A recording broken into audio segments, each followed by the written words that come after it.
all these terrorists and fires and earthquakes and tsunamis appear, that's my own personal karma that is responsible for that. So, should I look what's the solution outside, or should I look what's the solution inside? Yeah, okay. At the time of the Buddha,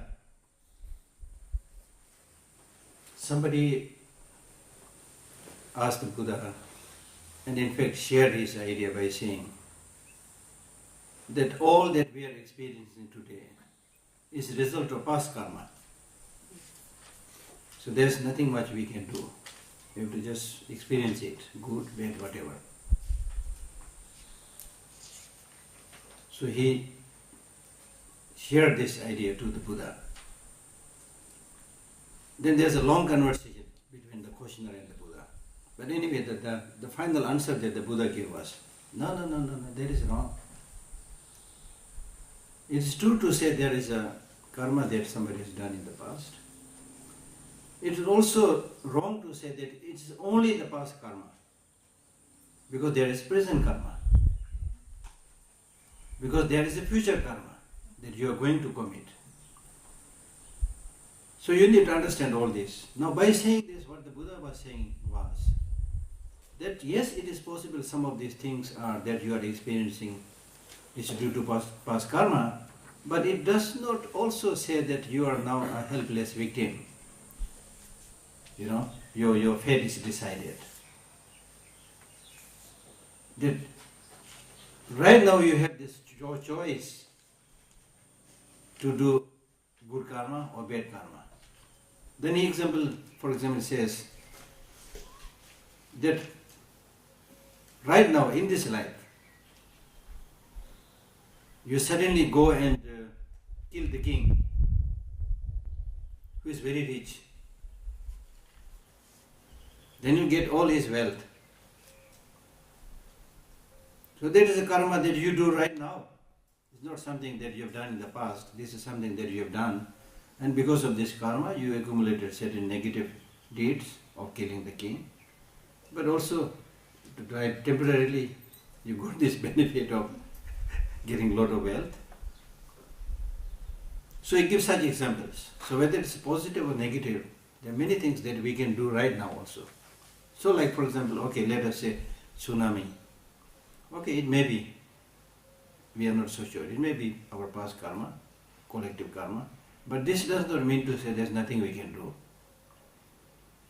This is not to say, okay, it's the past karma, so I only purify my inner karma, then everything will be alright. No. Yes, you purify your karma so that in the future you don't have to experience those things, but what will you do with this present tsunami, you know? You will not be sitting there as a spectator, but you will go and provide help, you know, things like that. So generally speaking, we say karma and condition.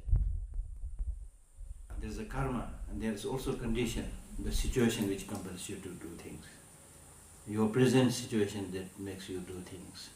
So karma is not just one thing, so many things, so many causes and conditions, as we say. Okay? That's all.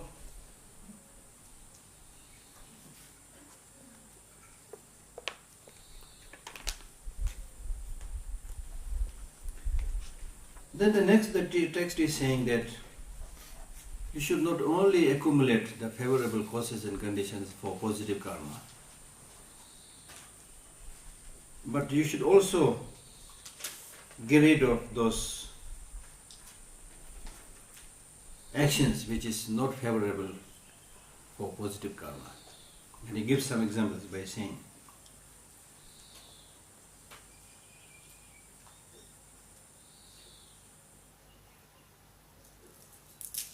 it's a very interesting example.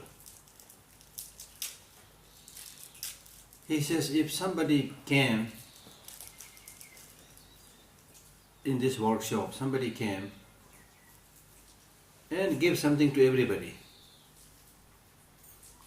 $100 each, or maybe a bag of sweets, whatever, everybody. But I did not get. Oh, you did not get.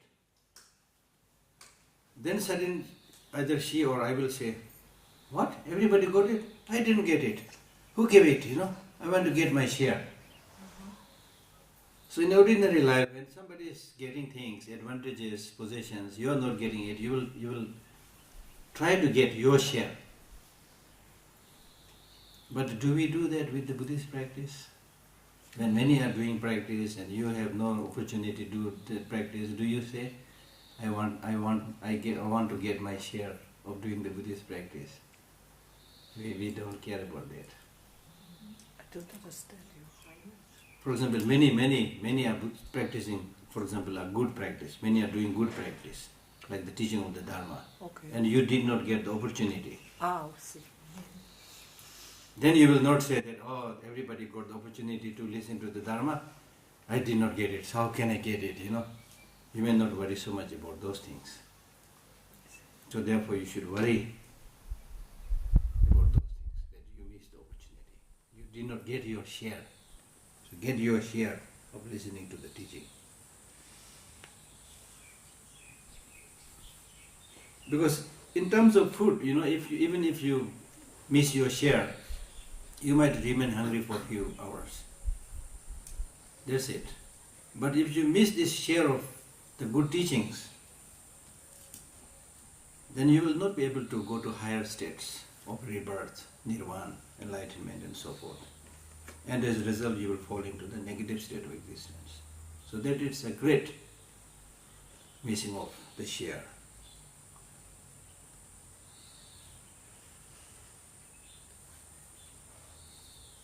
Then he says, don't act like a madman or madwoman. Somebody who is haunted and mad and crazy, because they are, as I said this morning, because they are insane and mad, they will end up doing all those things that are harmful to oneself. Okay? Because their mind is not functioning. So he says, sometimes we ordinary people also look like that madman. Because they are totally obsessed with the pleasures just of this life. I'm not saying happiness, pleasures. We are a group of pleasure-seeking people, you see. And what is mostly available in the market is increasing your pleasure, or giving you, not necessarily increasing, but giving you fleeting pleasures. Not so much about giving you long-lasting happiness. So long as you are able to get this, enjoy this pleasure, we just close our eye for long-term peace and happiness. We close our eye. And then say, I'm enjoying my life. I can enjoy all these pleasures. I don't care whether there is a future life or not. So you act as if you are a very brave person. I don't care what is going to happen. But the day you start suffering, the day you start getting problems, then it will be too late. You see?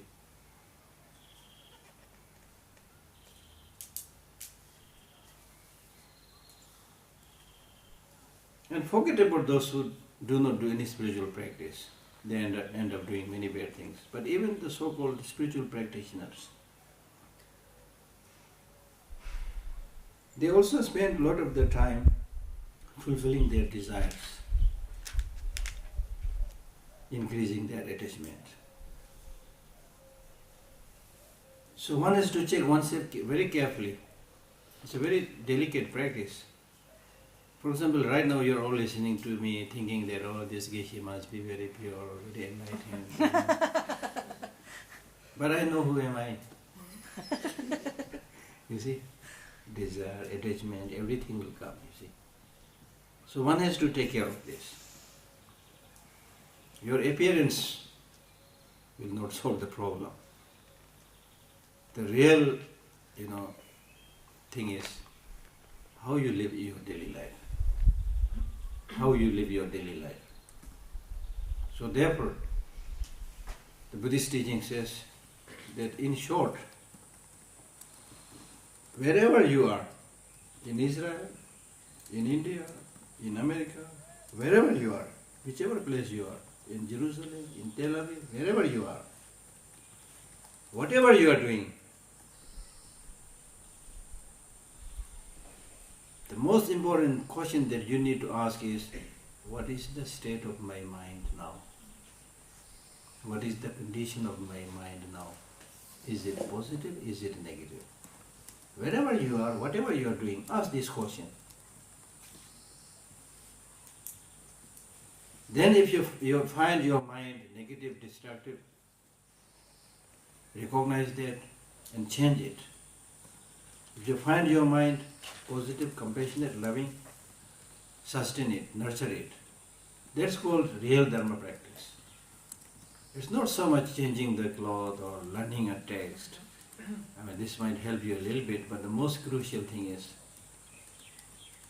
how you really are able to live your life. How much compassion and care you have for others. Okay? These are the important factors that one has to remember. So don't live like a mad person.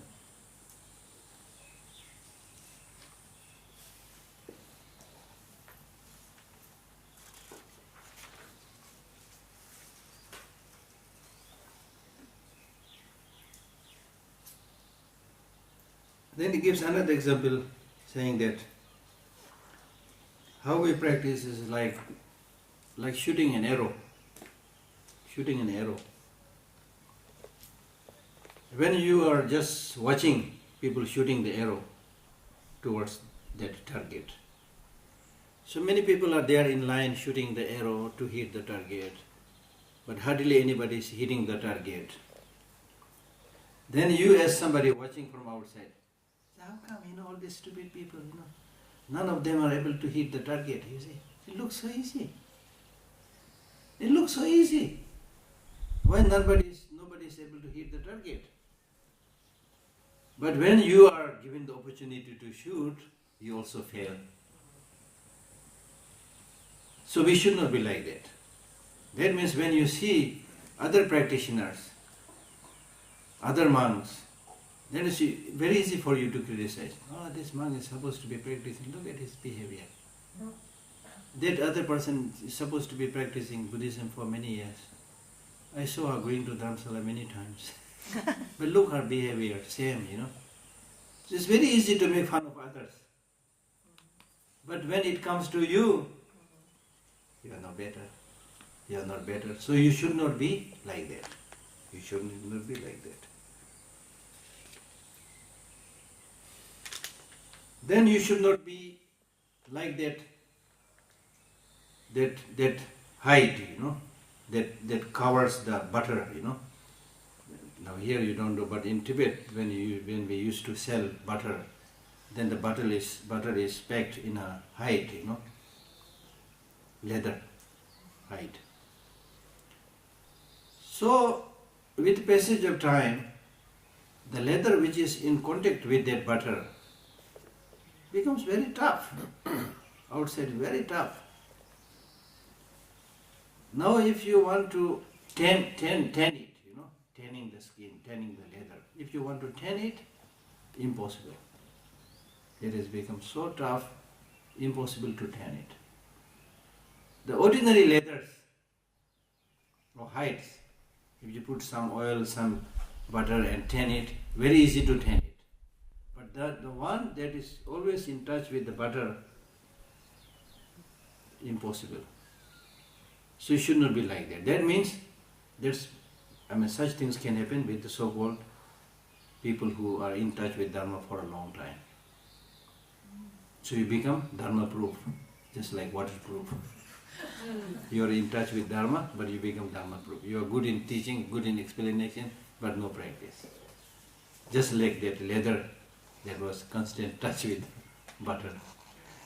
Okay, so even the sinful persons, very, very bad sinful person can become good. they become good practitioners because they regret over what they have done and they change their life, become good practitioners. But those who are always in touch with Dharma but never practiced, nobody can change them. Because if you explain something to them, they will say, oh, I know this. I studied in the monastery for 20 years. I know this, you see. So nobody can give teaching and change them. And they themselves are not practicing. So what is the method? How can you?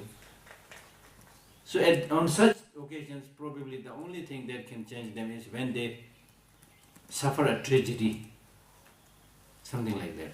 The real nature, when they meet with the real nature, then probably, hopefully, but very difficult. I have seen myself, including probably myself, monks who have been studying for 20, 30 years, but really good scholars, but as a person, not much change. It's possible, because you never try to relate the teaching to your person. You never try to, make that effort that you become a different person, that you change, You have not done that. You have only memorized, learned the text, never touching yourself. So you kept this gap between the teaching and yourself. Mm-hmm. So that should not be there. That should not be there. Okay? Even if we know a little bit, if we become a little bit better, then that's a great thing. And similarly, he says, do not act like that stone in the water.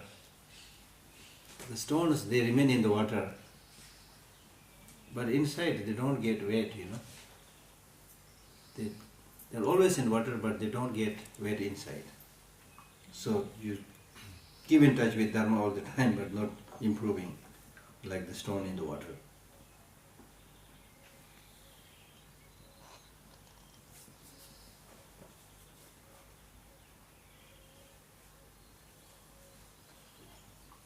Then he says, don't act like, I don't know what is the right English word. Sometimes I use this word called purblind. Purblind. I don't know whether this is the right translation, but the meaning, you listen to the meaning, you will understand. There are some people who have lost their eyesight, but when you look at them, it seems they have not lost their eyesight, that they are able to see. It appears to you, but actually they can't see. Okay, but when you look at them, both eyes are there, it seems he's looking and he's seeing. So this text says, don't be like that. Don't be like that. That means there are some people who are so intelligent, clever in, not so important things, that sometimes it looks like that what other people cannot see with their eye, they're able to see those things with their leg. I mean, this is just a remark, So they're extraordinarily intelligent and clever in seeing those things which are not important. But actually they are like those blind people who looks like they are seeing but not seeing. So therefore what must be seen, like some of these great practices, what is really harmful to you this life, what is harmful to you for many lives to come. These things are very important to be seen, but these people don't see those things. So therefore, the problem, not only with these people, but the problem with all of us is, normally we see what we want to see. We don't see what we should be seeing. We hear what we want to hear, and we don't hear what we should be hearing. So even when you listen to the teaching, if the teaching conforms to your old habit, wow, the teaching is so good. Because it conformed to your old habit. But if it goes against your way of thinking and your habit, you say, oh, he said this, but I don't understand, In life you need some anger, So something like that, you see. So therefore it is important to see the truth and not try to see whether it is in accordance with your thinking or not. Because through these practices, what you are trying to do is to live a life in accordance with reality, We are not trying to live a life in accordance with what you have been living. And then if that is the case, then there's no need for us to talk. Okay? So that's what he's saying here.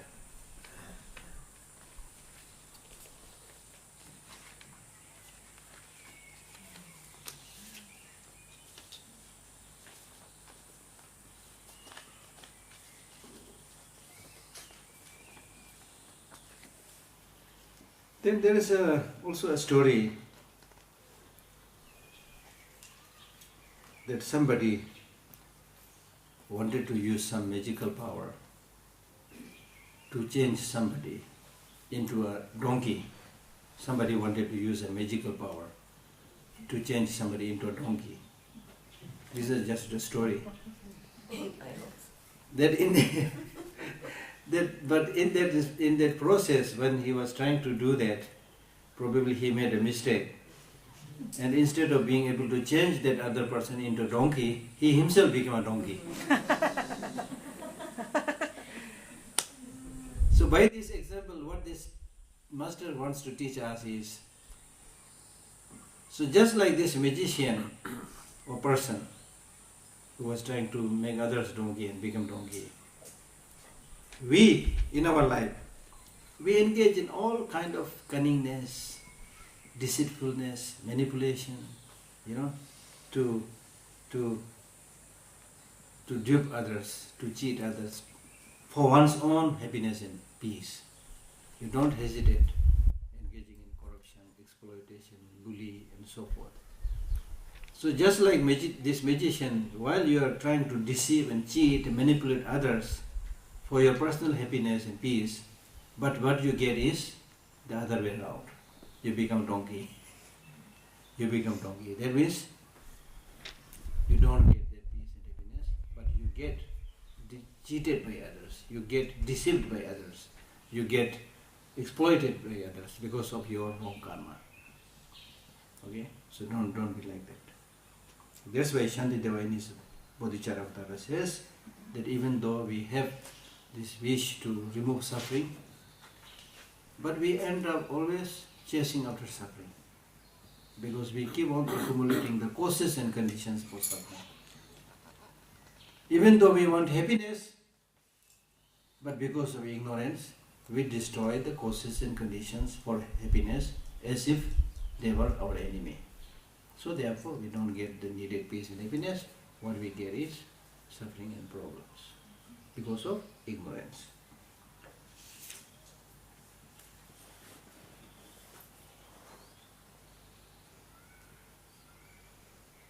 Another story. A deer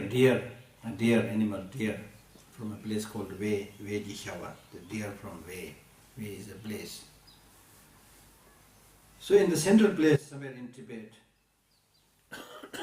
a monk went around to check his, field. He must have planted something, so he went around to check the crops in the field. Then he found one deer who in the night came in the field and eaten so much crop, and he is completely fed, probably overfed, and he is hardly able to move, and he is sitting there. The other deer, of course, immediately ran away, but this deer, he was sitting there, cannot move. So the monk tried to gently, push him away from the field. But somehow the deer was not moving. Then he said, if this is your behavior, you will soon be killed by some people, you see. If this is your behavior, this is how you act, you will soon be killed by other people. So similarly, the teaching says, like that deer, if this is our behavior, this is how we live, by engaging in negative things and so forth, then don't expect to get liberated from samsara. You will continue to stay here like the deer, not making a move towards liberation, and you will continue to experience suffering.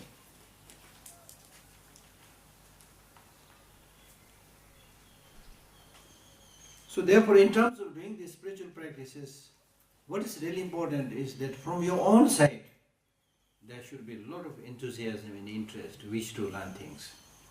And if you don't have that interest, appreciation, then even if other people push you, you will not make a move. And he gives another example by saying that, for example, let us say a goat or horse, somebody. To these animals you want to give water, but the animal is reluctant to drink water. The animal doesn't want to drink water. So in order to give water, sometimes you push them, put their mouth in the water.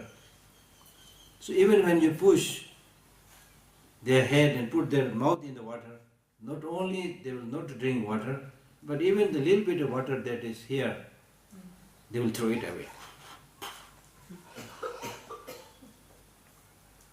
So similarly, from your side, if you don't have that interest towards spiritual teachings and Dharma, not only you will not listen to the teaching or study Dharma books, but even the little bit you hear from here and there, you will throw it away.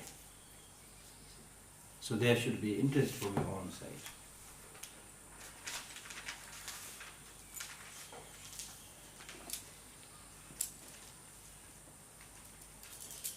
And then next he says, because we have so many afflictive emotions within ourselves, it is important that you be careful.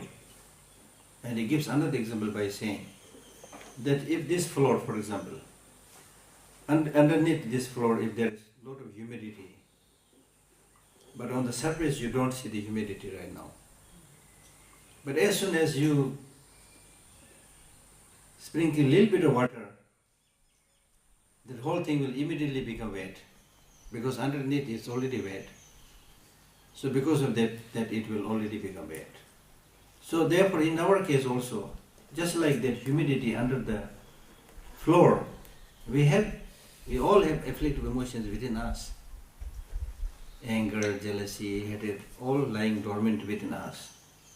So as soon as we encounter the external situations, when you see something beautiful, something handsome, something good, immediately the negative emotions arise. So therefore you have to be careful.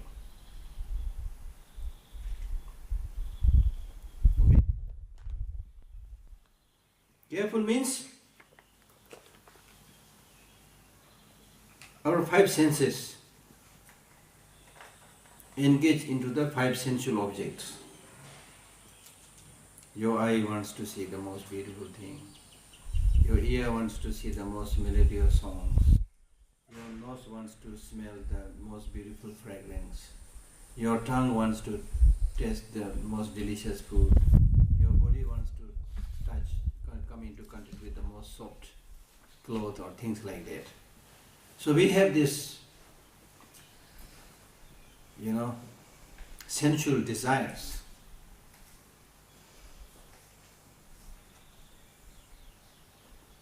So therefore, most of the time we spend our life fulfilling our sensual desires, the needs of the senses. And therefore the sensual objects, they become very attractive.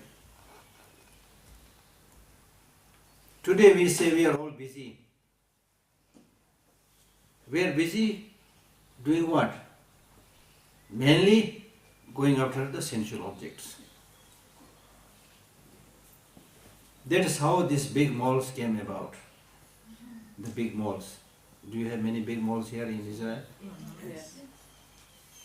Okay, little bit exaggeration from my side, but you will see the element of truth there.